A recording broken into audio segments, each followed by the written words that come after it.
নমস্কার। আমি আজকে একটি ঘটনা আপনাদের সামনে তুলে ধরব। এই ঘটনাটা আমার জীবনে ঘটেনি, কিন্তু আমার এক পরিচিত লোকের ঘটনাটা ঘটেছিল জীবনে। তার মুখ থেকেই ঘটনাটি শোনা এবং তার ভাষাতেই আমি আপনাদের সামনে তুলে ধরছি। ব্যাংকে কটা টাকা তুলতে গেছিলাম, বাড়ির পাশেই ব্যাংক, তাই কি করব, লুঙ্গির ওপরে একটা শার্ট চাপিয়ে আমি ব্যাংকে গেলাম। তখন বউ বারবার করে পই পই করে বলে দিয়েছিল, খবরদার কিন্তু লুঙ্গি পরে ব্যাংকে যেও না, জিনিসটা খুব দেখতেও বাজে লাগে, তুমি প্যান্ট পরে যাও। কিন্তু আমি তার কথা শুনি, বউয়ের কথা বললাম বাড়ির পাশেই তো ব্যাংক, যাবো টাকাটা তুলবো চলে আসবো। আমি ব্যাংকে গেলাম। এবার ডাকাতি হলো সেই ব্যাংকে।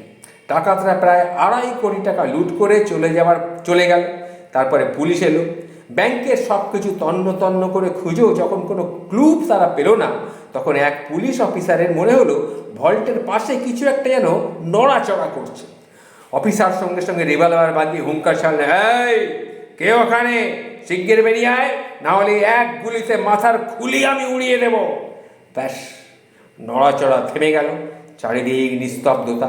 পুলিশের দল বন্দুক বাগিয়ে তৈরি।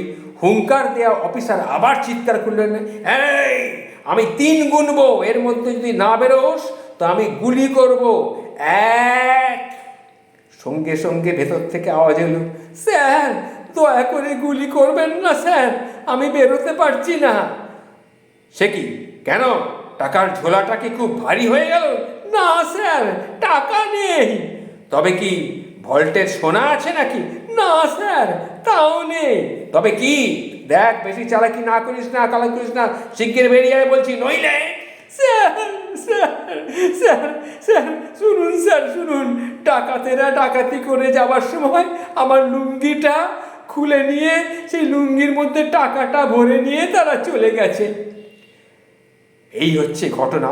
ম্যানেজার তখন এলেন। ম্যানেজার তাকে দেখে চিনতে পারলেন, দেখে বলেন, দেখুন তো কি অন্যায় কথা, ব্যাংকের টাকা নিয়ে গেছিস তোরা, নিয়ে যা, কিন্তু তাই বলে আমরা তো ইন্স্যুরেন্সের থেকে টাকাগুলো পেয়ে যাব, কিন্তু কাস্টমারের লুঙ্গি খুলে নিয়ে যাবে? কি হলো বলুন তো দেশটা, কি অমানবিকভাবে দেশটা চলছে বলুন তো। হলেই বা সে ডাকাত, তার মধ্যে কি এতটুকু মানবিকতা বোধ নেই? ম্যানেজার এই কথা বললেন। তখন তার মনে পড়ল, স্যার বউ আমাকে বলেছিল বারবার লুঙ্গি পরে ব্যাংকে না যেতে, কিন্তু আমি বউয়ের কথা শুনিনি। এখন আমি বুঝতে পারছি বউয়ের কথা শুনলেই ভালো হতো।